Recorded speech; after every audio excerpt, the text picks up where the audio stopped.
used. It's actually the Screencast-O-Matic downloadable app, and it worked quite well.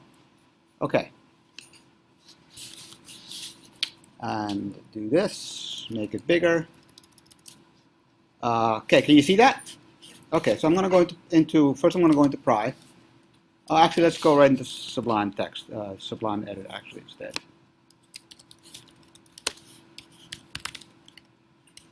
Make there demo 2, CD demo 2, and Sublime here, and kill this, move this to the left, make this small to the right. Okay, so class university. Def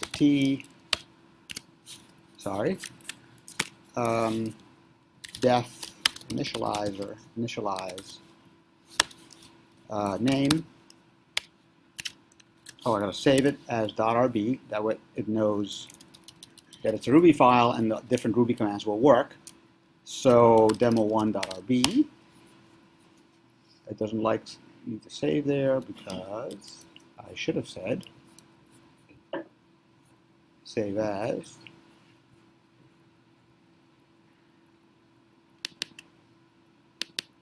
Now. Okay. And as we discussed, instance variables in Ruby are preceded by an @ sign. And of course, just to review, the fundamental notion with a class is simply that it's a template, in a way, for an object. So when I create class university, I'm going to indicate that for this university, I want to know its name.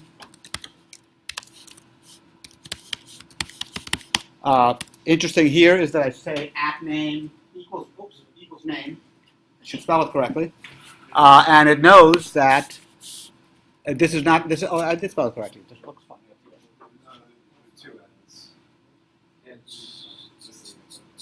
Yeah, I know there's 2 N's, but I'm going nuts here because here I see an N and an M. That is so weird. Okay, we'll worry about it when we try to run it. Oh. That was weird. That was weird, right? Okay, so basically by simply declaring the @name there, it creates the instance variable. So you don't have to declare it. I mean, that's one of the basic things with Ruby. You never have to declare things. Methods you do, but variables you don't. Okay? The initialize is the way you create a constructor in Ruby. Okay, so all I got to do now is say Brandeis equals university dot new. And if I try to run this, I'm going to have a problem because it's saying that wrong number of arguments. I didn't put an argument.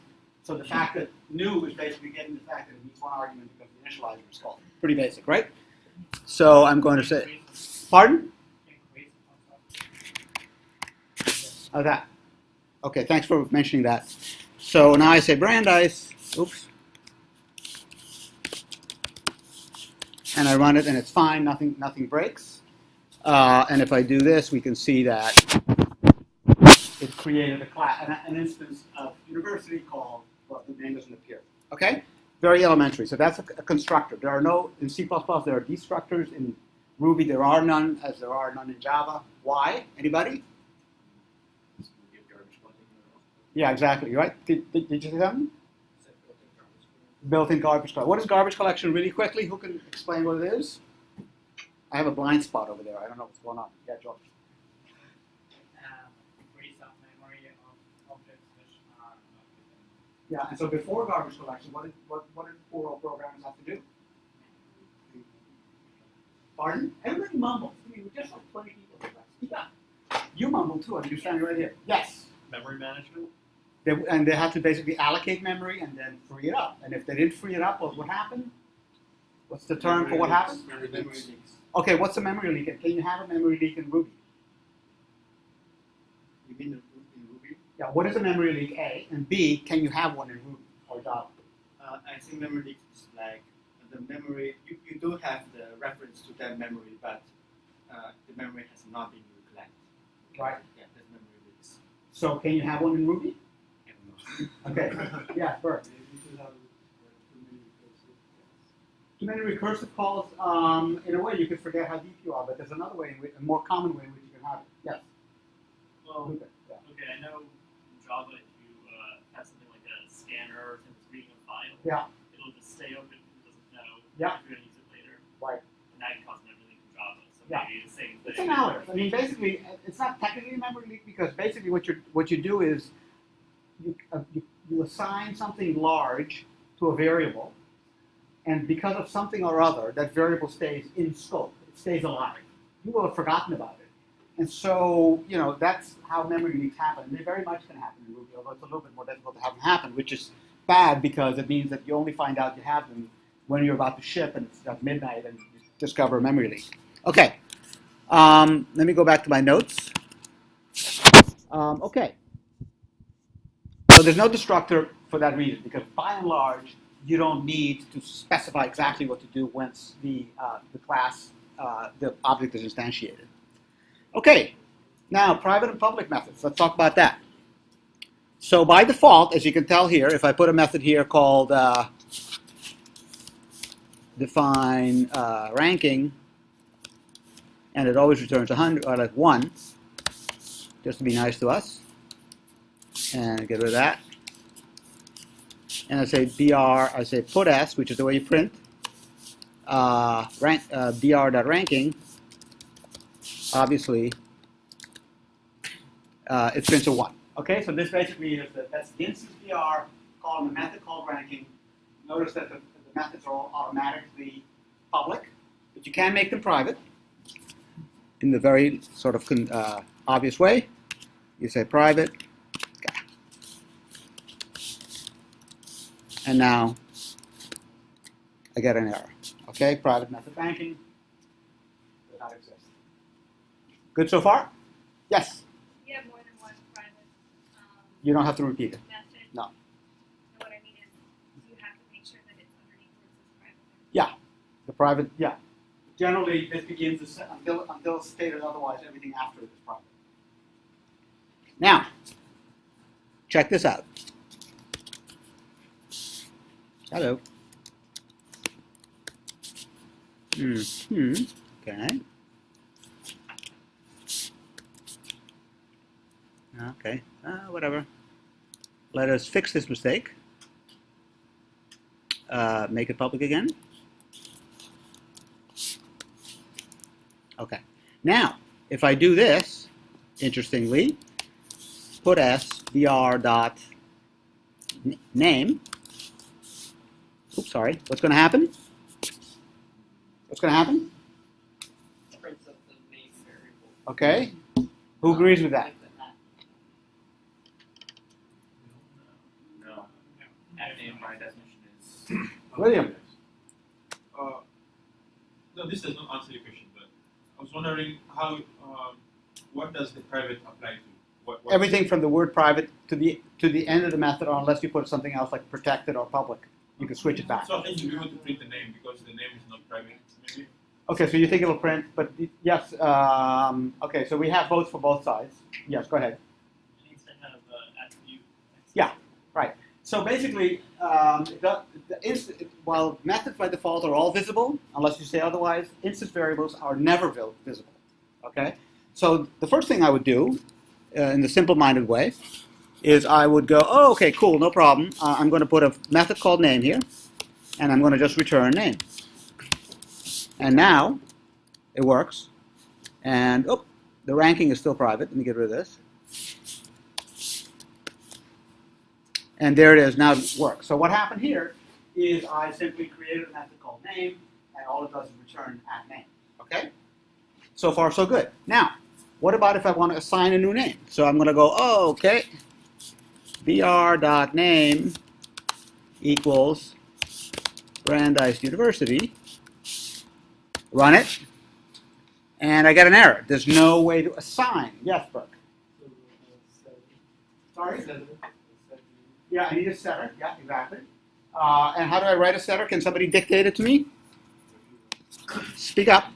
If you create a method called name equals Okay, but give me the syntax, word letter for letter. def name equals and then new line, or sorry, the parameter name name equals new name. Excellent. And we are in business. It works. Okay, so that's exactly right. So what we now have done is created a getter and a setter by hand. Got it? Can you see okay? You could maybe want to move over there. No, I can see okay. Just does that equals make it a setter? The fact that, so what we've done here is we've created an operator, just like Amin showed yesterday. It's actually just another method. The name of this method is equal. Okay, and it basically said, create a method called equal, takes one parameter, and what it does Oh, is, so that makes it so you could do dot equals then the new name. no, it's a br.name. Yeah, this dot name is calling that method. I'm sorry. Oh, No, wait. They Wait. go together. Yeah, they go together, exactly. So basically it's name equals, is what this is. So there's no space. No, there can't be It can, it's the same. It's the same thing. It's the same as if you wrote br dot name equals parentheses university parentheses are optional, and I think for whatever reason the operator spaces are optional as well. Basically, what you're doing is overloading equals Exactly. When applied to the that method.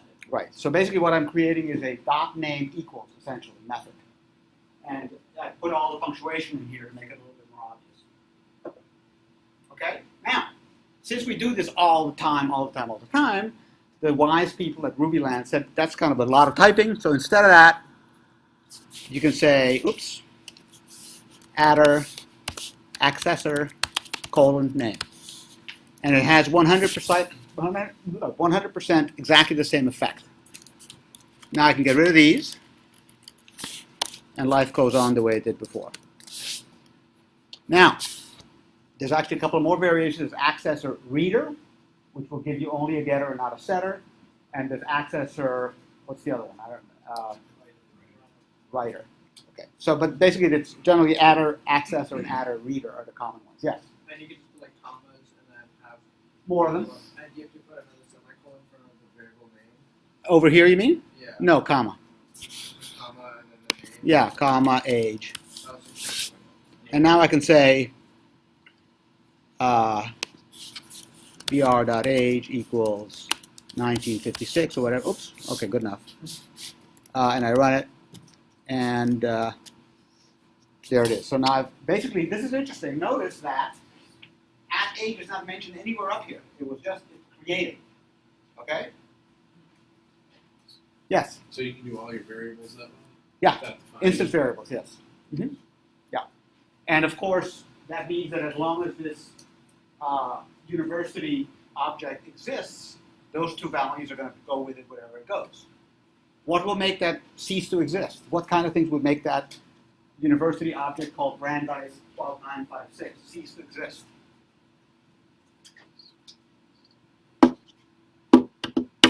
Guess? Or you can decline to guess. Yeah. It's like poker. Pass. Delete it, clear it, pass. Yeah. Yeah, delete it, clear it, yes. What would you delete or clear? The values in the fields. Yeah, Just that wouldn't make no. it go away, but you're close. Anybody else? William? Can you say the question again? I'm trying to remember your name. Steven. Stephen. Say the question again, or did you hear it? What would make the instance what would make the object BR, which is assigned to a new university called Brandeis, what would make that instance and its instance variables disappear? Where? Give me the line. Exactly, yes. BR equals nil. So what happens is, if I say BR equals nil,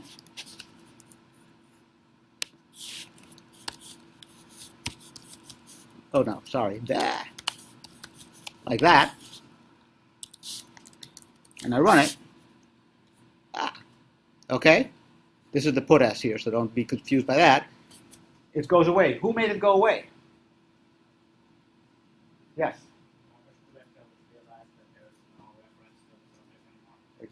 Exactly. Which means that if before this, get rid of this one and get rid of this one, I said my college equals BR,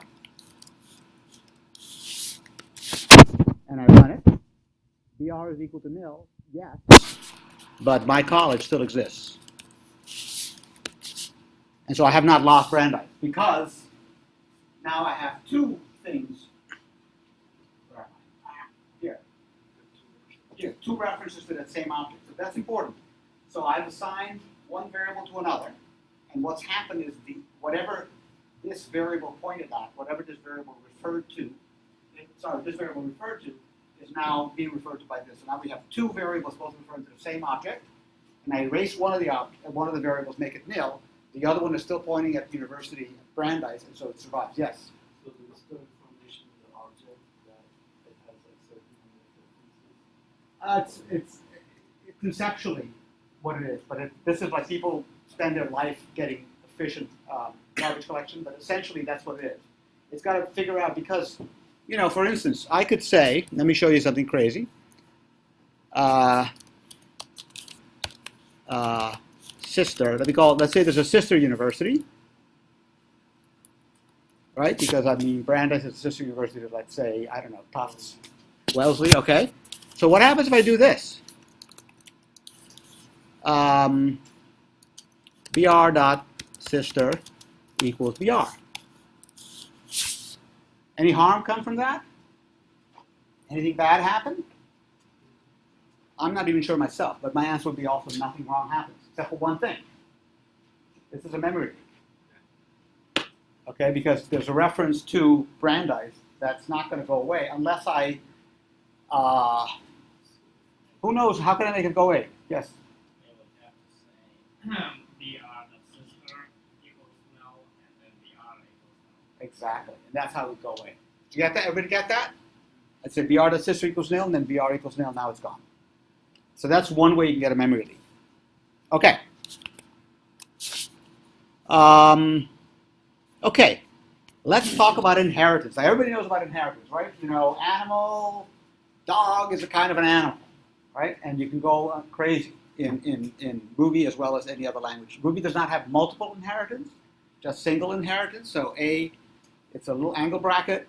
I always get the angle bracket backwards, so we'll just try it for fun. We're going to say, let's call it, liberal arts college is a kind of a college, a university. I do, thank you. Feel free to correct me because I will make mistakes like that. And I run it, and I broke some things. What did I break? Line 25. Here, undefined logo, because I must have deleted my college, so let's just delete it. Oop. Okay, unimportant. Okay, now I have a new class called Liberal Arts College, which is inheriting from college. What does inheritance mean in a conceptual way? We know, it's like the taxonomy of animals, living being, animal, human, whatever. But in a practical sense, what does it mean for liberal arts college to be inheriting from university? Yes? It has access to all of its instance variables and methods. Yep. Access to. What does that mean? It has its own copy of them, essentially. Okay. All right. Kind of pretty much. Okay. Who wants to give a more refined definition? Not that it was unrefined. No offense. Yes. Sure. But let us hear your voices. Because this thing is making noise. Maybe I'm It more. has access to all the publics or unprotected Yeah. instance variables or methods. Yeah. It does not have access to the private instance variables. Yeah. I have a problem with the word access that both of you use. Anybody want to play with that challenge? Yeah. Can I say it inherits them? You can say that, but that's okay. Look, I got some reactions here. Yes. Does access not specify read or write? No, that's not it exactly. Yes. I think so. Liberal arts college is treated as a university Yeah. object. Yeah. So it's not really have access to a separate class. It kind of is that class, and you're adding on to it. Yes. But what I'm getting at is that's exactly right, and it sort of goes in the right neighborhood. What I'm getting at is this: that if I have liberal arts college, these are all lowercase, even though you can't tell, equals liberal arts dot new shorthand, right? And then over here I say LAC dot number of students. And this may seem like an esoteric point, but it's actually a very important point because you're gonna experience it more. And this is true again, not just of Ruby, but of many dynamic languages. It has a characteristic I'm going to get to in a second. You will discover when things get a little bit gnarly that it becomes important to understand exactly the meaning of this statement. And the meaning of this statement is, I'm going to oversimplify because it's complicated, is that it's going to say, LAC, what class are you? And LAC is going to say, I'm a class, Liberal Arts College. And it's going to say to Liberal Arts College, do you know an implementation for the method number of students? They copy it. Liberal Arts College says, I never heard of that. It says, Liberal Arts College, are you inheriting from anybody? And he said, yeah, I'm inheriting from university. So then he asked, university, do you know of a method called number of students? And let's for the hell of it say, university says no. It actually doesn't stop there. It says university, are you inherited from somebody? And university says, yes, I'm inherited from object, because I'm talking about an instance, so I'm inherited from object. It's going to ask object. Do you know, actually it's going to ask the object class, do you know a method called number of students? And eventually it's going to get to the beginning of time, and everybody up the tree has said, I've never heard of that method, and you get an error. Nothing got copied, nothing got incorporated. It has to do with the way the invocation of methods, and that's why people talk about sending a method. This is just geekery in a way. You don't talk about calling a method. You talk about sending a message to an object. And the object then tries to figure out who in its inheritance tree knows how to process that message. Now this may sound like a very theoretical, who cares thing, but really, when things get a little bit gnarly, not too far in the future, you're gonna want to try to remember this the way it works. Yeah? I thought you said that you could only have sort of, there was only one level of inheritance. That's not exactly what it is. There's no multiple inheritance, which means this. Oh, so There's only one pair. Everything always has a single pair. okay. Okay, and it goes up. In fact,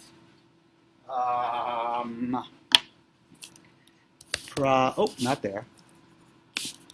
Try hash dot ancestors. There. See here? I asked the class hash for your ancestors, and it said hash enumerable object mixin kernel basic object. So that's the whole tree. So if I ask think of it as an instance of a hash, number of students, it's not going to just say I don't know number of students, or it's not going to look at everything that's copied down. No, it's going to ask everybody in turn. That's why people who are purists talk about sending a message to an object, because there's no assumption the object knows how to do that message. If the object doesn't know, it's going to ask its ancestors. Yes? Kind of along these lines, but a little different. Like abstract methods. Do you really have a use for them in Ruby? Because there's no more typecasting. No, but you do have an abstract method. Can you define an abstract method? Yeah, and is it useful, I guess? But do you know can you give a definition of what an abstract method is? It's like a method that doesn't have an implementation because a child class, different child classes will have different implementations. Right. So there's no, so the idea there would be, just to draw a little drawing, because this is a concept from Java and C++ as well, is that I might have school as a class, which has a child class called university, and has a child class called something else, liberal arts college. And the person who defines school wants to declare that anybody who inherits from me must define a number of students method.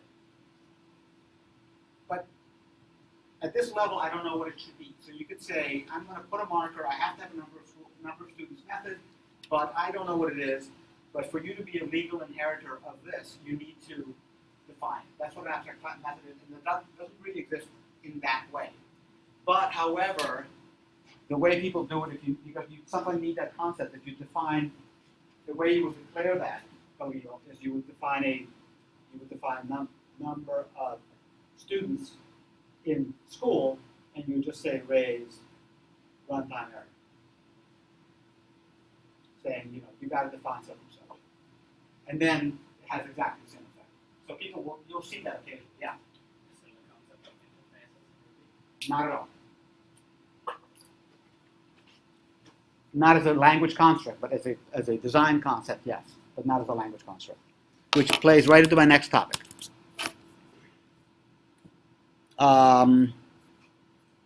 So I say rarely is inheritance the best solution. So there's a fundamental concept in object-oriented design called composition. Composition is when I create a new class and I incorporate by reference another class. Let me give you an example. I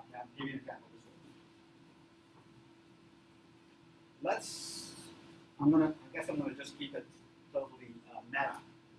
Class A, and class, this is lowercase, class B, def initialized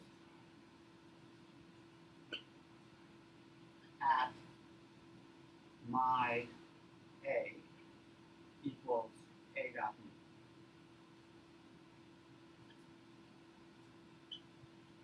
Now, you can read this, I hope you can. Every time I create a B, it's going to create an A, automatically and for free. Okay? This is pretty similar to an inheritance in the sense that all the states that A keeps track of, all the instance variables, are going to travel with a B whenever there's a B. It's different, of course, that if the A has a method called weekday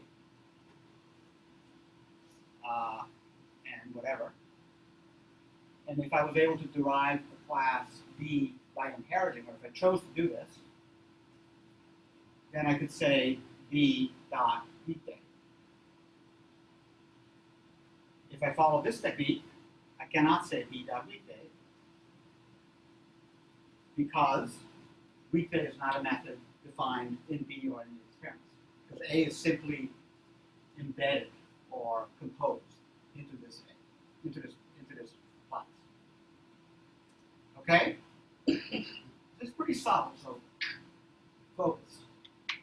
So what you have to do to further complete this analogy between composition and inheritance is you have to define a new method called weekday, which is going to call at my A dot weekday, which would permit me to now call B dot weekday. I'm going to do it in the shell, so you can see what I'm doing here.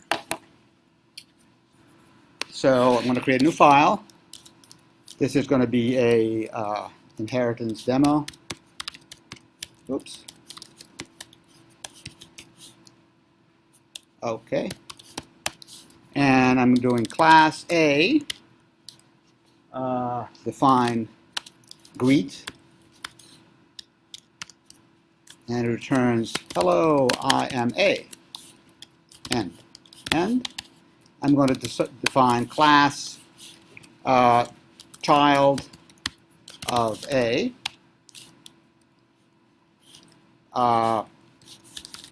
initialize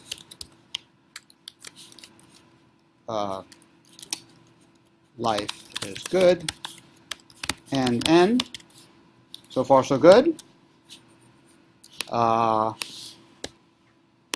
Okay, and I'm going to now, it's kind of messed up. Pardon? Something is not working the way I want it. I'm not sure why, but anyway, let me keep going. Now I'm going to define a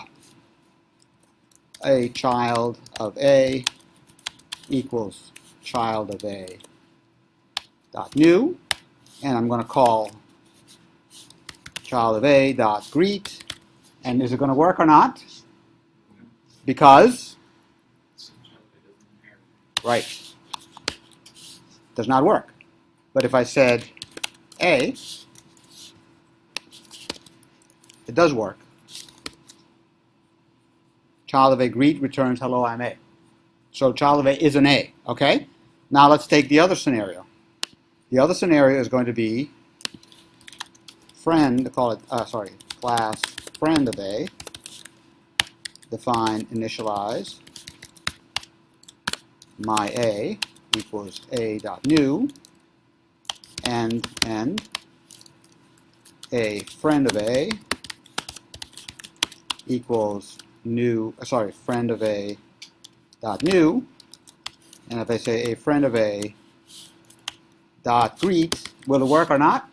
No, correct, because there's no such thing. So then I will go, okay, cool. Instead of that, I'm going to add a method here that's going to be define greet, and it's going to call @myA.greet. And now it's going to work? Yes. Okay, syntax error. Try this. End. Run it. Oh, you can't tell. But basically, you see here that it worked. Okay? So that scenario, what I just showed you, is called composition and delegation. Why is it called delegation? Because friend of A is delegating whatever A can do, it's delegating to A. And it's pretending it knows how to do, it's pretending that it knows how to greet, but actually it's delegating the greet job to A. Okay? Now, I would argue that friend of A and child of A both have the same functionality. One did it by inheritance, and the other one did it by delegation and composition. So what I'm going to claim without giving you proof is that almost always composition with delegation is a better solution than inheritance. Occasionally, inheritance is better, but by and large, you get into trouble with inheritance if you stay out of with delegation. So that's a principle. I'm not going to enforce it or anything because it's not a hard and fast rule, but it's basically people that first get exposed to inheritance make everything inherit from everything, and they go nuts. And the code gets very brittle, and it's not really a good design. So, okay. The next thing, we're doing well here on time. Excellent. Any questions? You want to go back to this? I went pretty fast with typing in the code. Any questions? Everybody follow that okay? Okay, good. Let's talk about polymorphism. That's a big word, very popular with object-oriented design. Polymorphism is when two things that are different can appear to be the same or operate as if they are the same. Like in this case, with my A, I can have friend of A and child of A. They both operate as if they're A's. They both do A-like things. So that's polymorphism. And object-oriented programming, object-oriented languages, and the conceptual framework for that is often all about polymorphism. Polymorphism is a useful thing because it allows you to keep your code dry. What does dry stand for? Right. It sounds boring, but it's very important. Don't repeat yourself. Exactly, because it says that I don't have to implement the weekday or the greet method over and over again. I put it one place and it appears everywhere. That's good because if there's a bug in the greet method, I can fix it only once. By the way, going back all the way to the beginning of today's lecture, I would say the most important reason to do good object design is one that none of you said, which is the ability to be modified and maintained over time. The ability to pick up, and this over time could be you. Could be you write a piece of code this week, and in 8 weeks you look at it and you have no idea how it works. And often good software design, good program, good writing of programs, good application of object-oriented principles, the biggest win is longevity of the software. The fact that you can pick it up again, either you or a team member, and make a change without breaking everything. Now that relates a lot to readability and so on, but it is its own virtue, and it's actually the most important virtue. Okay, now let me show you something interesting here. Somebody asked about interfaces. So let's go to this fun code here and say A 2S. What's going to happen? I don't even, oh no, sorry, not A friend of A, 2S. What's going to happen? Anybody? Guess, because I can't predict exactly either. Well, the 2S method is built into Ruby, and it basically says that turn this particular instance into a text rendition of it. So useful for printing and so on. So if we think about methods and sending messages and the dispatch order, where do you think this 2S method actually is implemented? Yes. Yeah, in one of the ways, it could be object, it could be basic object, it could be one of these. Okay? But if that's true, if let's say it's implemented in basic object, we can investigate whether it is. How is basic object going to know how to convert a friend of a class, instance of a friend of a class, into text if it's never heard of it because it was written, in Japan, a year ago by the guys who developed Ruby? How is it going to know? But how is it going to know that it's a friend that the class, has, for example, a method, instance variable, and so on? Yeah. Say what?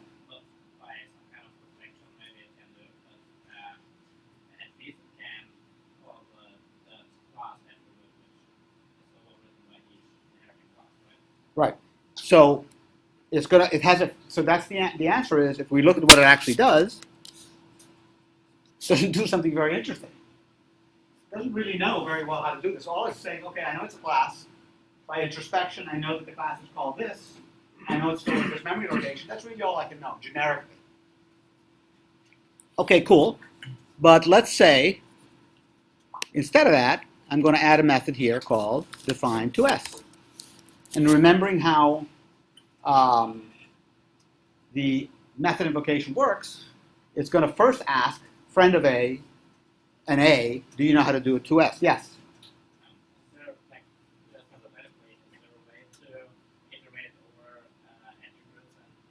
Yes, there is. I mean, Ruby is a very, very rich introspection model. So you can, just like I did this, right? I mean, you couldn't ever do this in Java. I mean, good luck doing this in Java.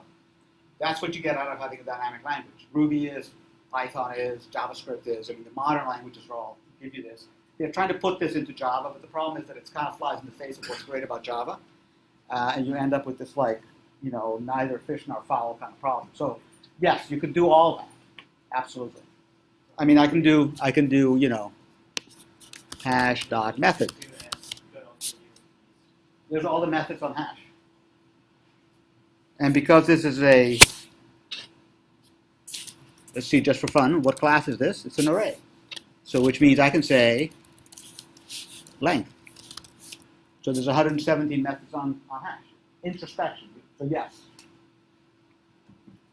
Okay. So I'm going to put a 2S here on A. And I'm going to say I am an A, and I'm going to say I greet you, :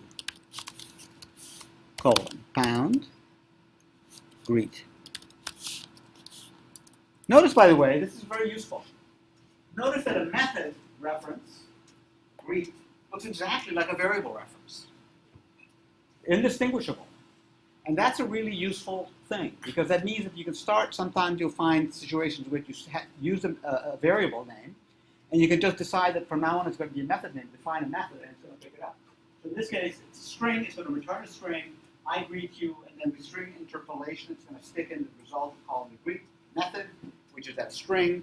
So if I now put in the end, which I need, and I run it again, well, nothing happened. Who can say why I didn't say I greet you? Yes? Because friend of A doesn't have a 2S method, it doesn't inherit from the name. Exactly. So we can say, that means that we can take the child of A instead. Child of A dot 2S, and sorry? I did, didn't I?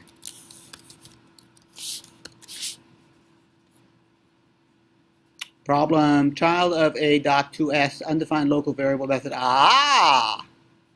So now what happened? Well, there's no 2s on friend, there's no, You just use the wrong variable.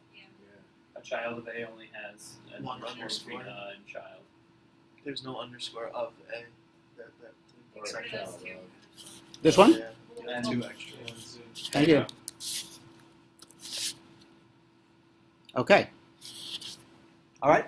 Now, here, this is interesting. Now, if you guys are good Java people, this is kind of weird. I'm calling a 2s method without ever having declared what class it belongs to or creating an interface or whatever. You see the problem? You see the difference? In Java, I couldn't just call the same method. Let me put it this way. Maybe it's not clear, but this code doesn't have to be here. I mean, this line by itself. I see why. Well, let me just finish, and then I'll come back and give you the qualification. And we call that duck typing. Duck typing. Now, the Americans among you, or maybe there's probably other language equivalents, there's an expression that says if it looks like a duck and walks like a duck and it quacks like a duck, it's a duck. Okay? It's a joke, but that's really what people call it, duck typing. So duck typing means that given an object without knowing anything more about it, like it's simply called a friend of A, or a child of A, whatever the heck the thing is called, you can ask it to execute, you can send it a message to execute 2s, and it's going to execute it even if you don't know what the data type is of the left-hand side, okay? So put it a little bit differently. Here's maybe how it's going to drive the point home, because you forgot the fact that I never declared a child of A. So it could be simply x equals, well, I want to do it, but I never declared a friend of A when I created it as a particular data type. In Java, the reason you can do that is because I said something that looked like this. Friend of A, my var equals new friend of A, right? And now, of course, I can say my var dot 2s. But I cannot assign anything else to this variable. This variable is tied to this class, to this type. In in Ruby, I take a variable, friend of A. I don't know what value is in it, because it could be an integer, it could be a string, it could be a friend of A, and I can call this method 2s, and if this object knows how to process 2s, in other words, if it acts like a duck, then it is a duck. It's as if there's an interface on it that says, I can accept this call. You're looking puzzled. I'm not explaining this great, I right? think I get it. I'm just wondering if it was an integer, it would be different. If it, Because you have it as a string in there. if I said I 2s, I mean, the Greek one.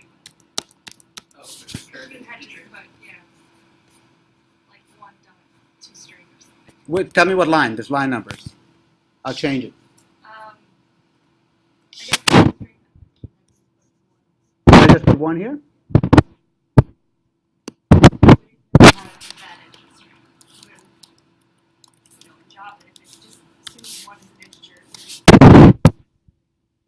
Okay, this one here. Oh, that's it. Yeah, that's not going to work.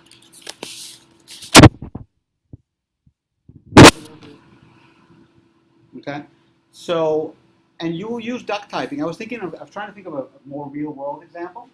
And in my office like an hour ago. Yes.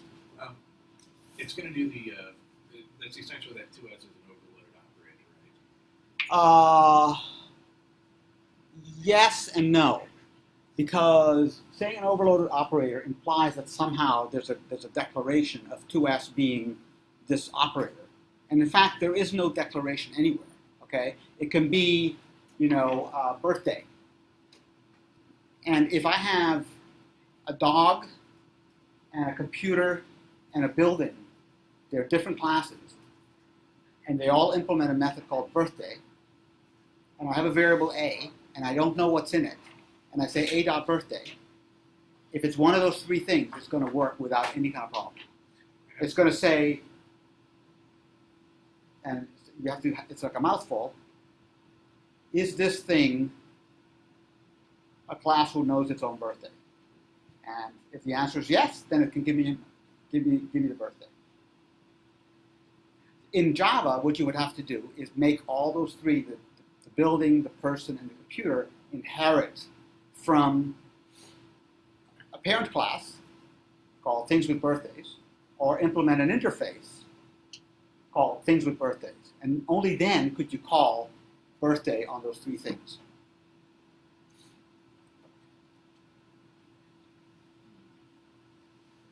I was trying to think of an example that was a little bit more, because you have 2S, you have inspect. There's a few things that feel very generic. But let's say dot length. There's hashes, and there's arrays, and there's strings, and there's sets. So if I say here require set, no. And I say A equals set.new 1, 2, 3, 1. Okay. It did. A, 1, 2, 3. Okay, so I have a set called, the set has three things in it. I have a hash, B equals hash.new, or just do it like this. Name, pedo, date, today. Yeah, do it like this. And I have an array, so that was, I just created B. We have an array called C, which is 200, 1, 10. So I have,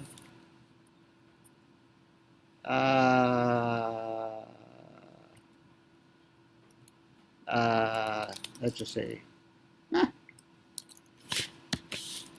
oh, I know what it is. I had this yesterday. C is a command in Pry. So now I have A, B, D. Clearly, totally different things. And yet I can say of all of them, A dot length, B dot length. Yeah. So this is an example of duck typing, right?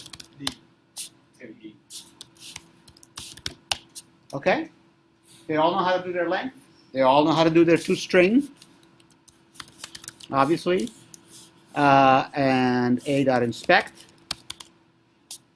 Okay, so there you have three things that are very different, and they all have a length. In fact, as a general rule, if you build something in Ruby yourself, you might decide that it's appropriate to have a way to find out how long it is, in which case you might decide to call it length to be consistent with this world. If you called it length, it would do all these cool things. Now, a little bit more realistic example that I came up with, minorly realistic, is let's say you had a system to keep track of the stuff that is in rooms in a college. So there's people, there's equipment, there's machinery, there's lab equipment. And let's say I want to build some kind of an energy management application. And I wanted to say that anything in the room needs to implement a method called heat output. I don't know what's going to be in the room, but I want to be able to go through all the things that are in the room and say, give me your heat output. Okay, this is a classic example. Because when you design the application, you don't have to think about what all the possibilities are. Tomorrow maybe you may want to add people. Then after that you may want to add pets. And after that you may want to add open windows. Whatever it is, as long as it has a method called heat output, my iterator can walk through everything in that room, call heat output on it, and add them up. So that's an example of duck typing. It's a very, very fundamental technique, and it's something you only see in dynamic languages like Ruby and Python and JavaScript. Okay?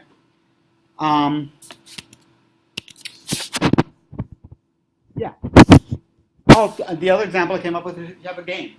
Right? You're implementing a game, some kind of a Dungeons and Dragons, whatever it is, and you have all these entities in the world, and they can be people or creatures or monsters or whatever.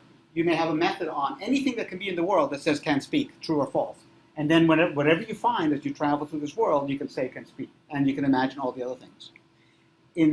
Without duck typing, you would be forced to have a parent class of some kind to say things that can speak and inherit from that. Okay?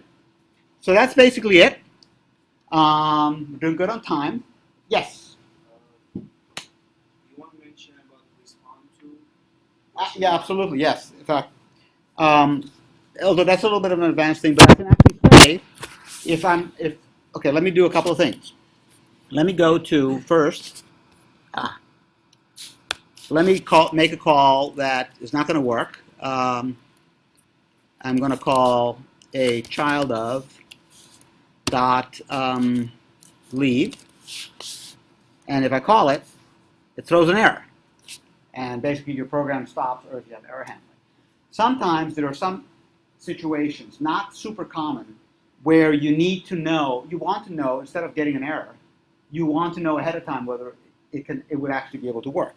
So one of the introspection types of methods is, before you call this, you could say a child of dot respond to question mark. By the way, question mark generally almost always is a method that returns true or false, just like the bang is a method that's somehow destructive. Respond to leave, and if I check this, it's going to be false. So here you're basically asking this object, child of A, whether it understands the method leave. And who can explain the storyline that happens to implement this method? Yes? George. You could do that, of course. Absolutely. You could do. Let me just show you this bit of Ruby. You could do this. Child of A dot leave rescue. Bad news. Okay. It's like this is the one-liner. I mean, there's various one-liner things. You know, the longer way to do it is, in fact, I think it's begin a child of A dot leave rescue put as bad news. I got that right? I think I did. Yep. Did I see a hand? Yeah.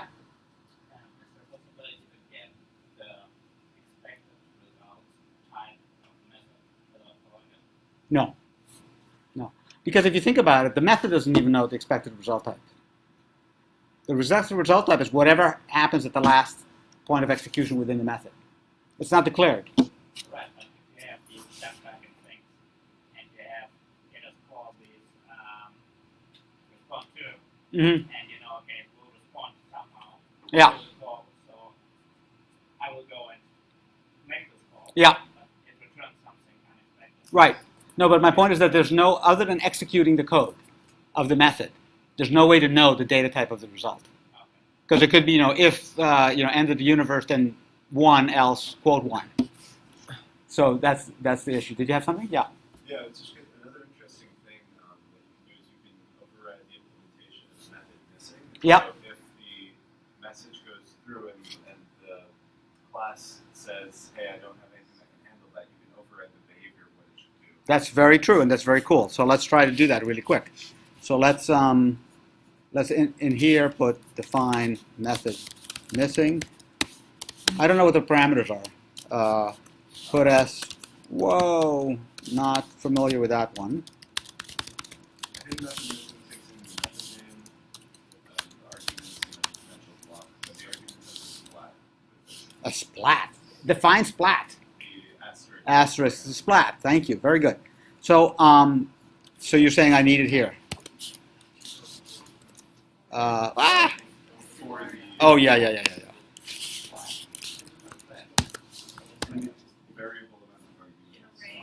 Okay, so see what happened here. So, okay, wait, before we do that, I asked somebody to recite to give a little improvisational theater, explaining what happens when I call child of A dot leave. It starts like this. The message leave is sent to the instance child of A. What's the next sentence? It's sent to A. Well, No. child of A says that there's no method, so then the message is sent to A. Why? Because A is the parent. Because A is the Yeah. parent, there's no method. Yep.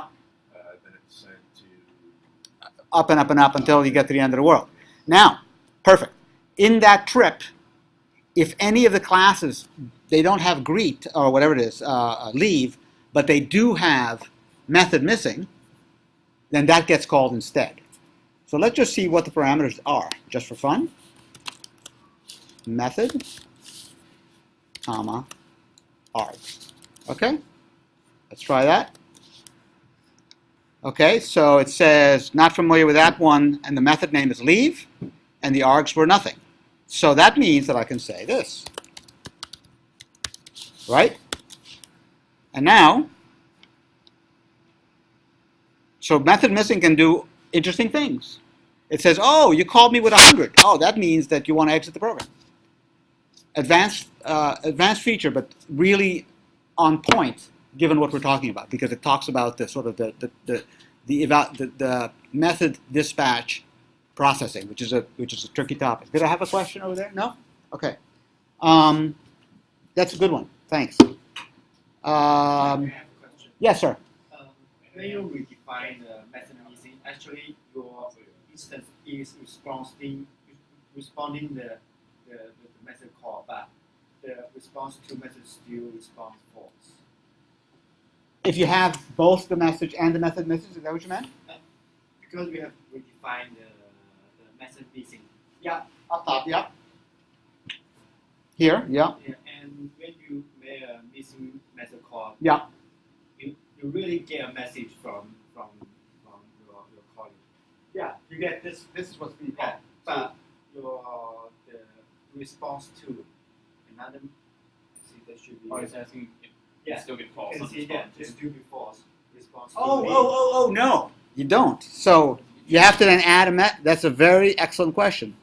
So we say here false, but I believe there's a companion method. Somebody has to look it up. It's something like missing method response or something like that.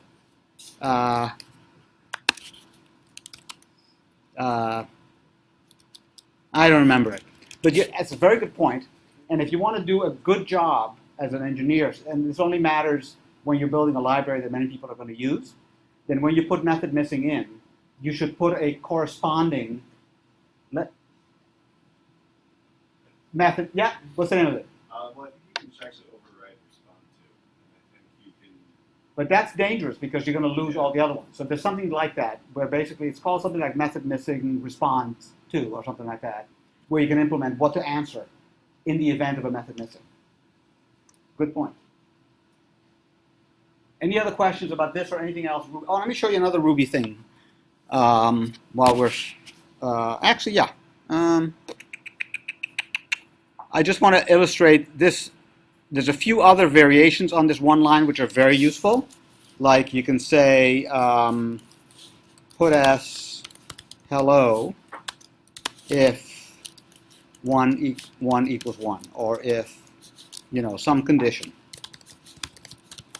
And it'll evaluate the condition, 1 equals 1, and, oops, I broke something. I won't worry about it, but it'll evaluate it'll evaluate this condition, and if it's true, it'll execute this. Very convenient. You can also say put s hello unless 1 equals 1. Okay? Yes. Can you talk about the or equals? Oh yes. Let me just fix whatever's messing up here. Something line 18. Where's the mistake I made? Pardon? I just need an end. That's all. No, you have an empty def there. Oh, that's it. That's exactly it. Thank you. Okay, good. So let me just start a new file. New.rb. So I can say if a is equal to nil, or no, let's do it this way. A or equal, or is it 2 equal 100? Okay, and I put A here. So okay, let's have a little exercise. Why is A equal to 100 here? Who can explain?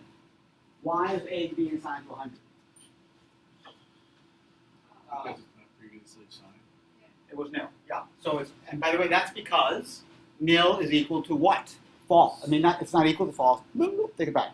The lingo is nil is falsy. Okay, falsy, like truthy, falsy. It's actually a useful distinction because A is not. I mean, nil is not false, but for the purposes of a condition, nil fails. Okay, so it's saying essentially this expands into A equals A or 100, and because A is falsy, it continues and evaluates this, and because everything in Ruby is an expression that returns a value, the value of this expression, this OR expression, is 100, and that's what gets assigned to A. Yes? So would that be useful if you're, for example, iterating over something and you're creating new variables, but you don't want to create double variables? No. No, I think most typically this is a way to set a default. Like if somebody said what A was, oh, wait a minute now. Let me get rid of this. You don't know the caller putting an A in. Let's say the caller, well, let's write it. Define foo sub A. And A, yep, and then I say put as A. And, oops. Right? That's my value, yeah. Now I call A. I call foo rather by itself.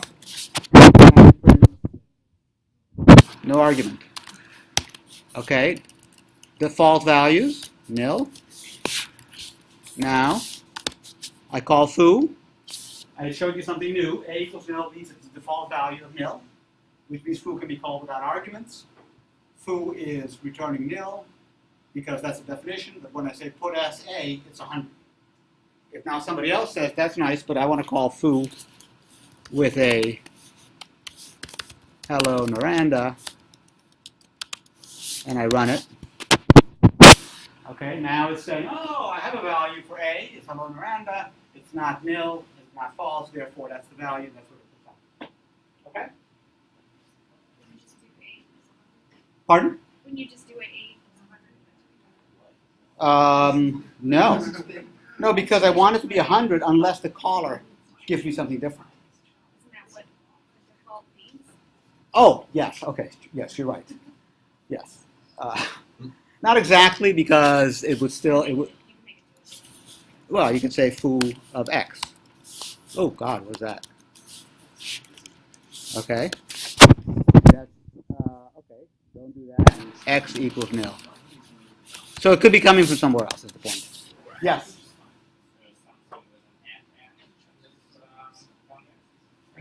Oh, yes, there is. You have all this variation. What would it mean? Well, and means they both have to be true. So I'm not sure if you use it, but I think it exists. Pardon? Yeah, exactly. But then which one? Then we have to go look at what the value that's returned, and I don't know offhand. It probably would return true or false. I think. I don't know. Needs a little work, but it does exist. Pardon? I think it's nil and false. That's it. So 0 is 0 is true. Okay? It's bad to rely on that. Generally, don't rely on, I mean, I try to be very explicit. There's a very handy method called x.nil question mark, which just returns true if x is nil. Okay, that's what I would use. Yes? Going back a little bit, if you say puts hello if 1 equals to 1, Yeah. else, what if you want to add like an else? You have to do a whole if then else. You can't put it there. It's one or the other. And there may be a way to do it, but nobody ever does it. I don't think there is. You have to put an end in. It gets confused because you have to put semicolons in. You could put semicolons, but nobody does it unless, there's a big reason. Yes? So if you do A equals whatever you want to put in, Yeah. Or your else case kind of Yeah, maybe. Let me, since we're sort of out of time, we are out of time, let me just go back and do a little bit of summary. So even though we sort of got into the weeds with some Ruby stuff, pop up a level and think about how to define classes. The fact that, we are going to look at the guidelines, and if your classes take up more than X lines, 100 lines, we're going to ding you, and if your methods are longer than 12 lines, we're going to ding you. Classes, and in the list, I also say I don't want to see this. Define foo. This define foo obviously is a free-floating method. Okay, it's good for demos, but it's not good for real code. I'd like to see all your methods inside of classes, which means you have to think about what should my classes be. And the rule of thumb that we started with is a great rule of thumb. If it's a noun, if it's a thing, probably it's a class. Not always, but it's a good starting point. Okay? And then think about inheritance and the fact that it gets you into trouble often. And think about delegation and whatever the other term was. Incorporation. There's another term for it. Okay? Duck typing, very, very useful. And that's it. See you guys, some of you guys at 3 o'clock. And what I'm going to do at 3 o'clock is I'm going to go to either PA1 or PA2 from scratch and just talk about how I would approach it. And we'll talk a little bit, getting a little bit ahead of unit testing, but also just see the thought process. Okay? I can't do 2 and 3, but there's going to be another one. There's going to be another one on Monday or on Tuesday, I think. I mean, it's going to schedule it. I'm sorry? No, I think you need. I'm not sure. I think you need. Yeah, but I think you do. I think you can. I'm. You think like really great class. I had I think I should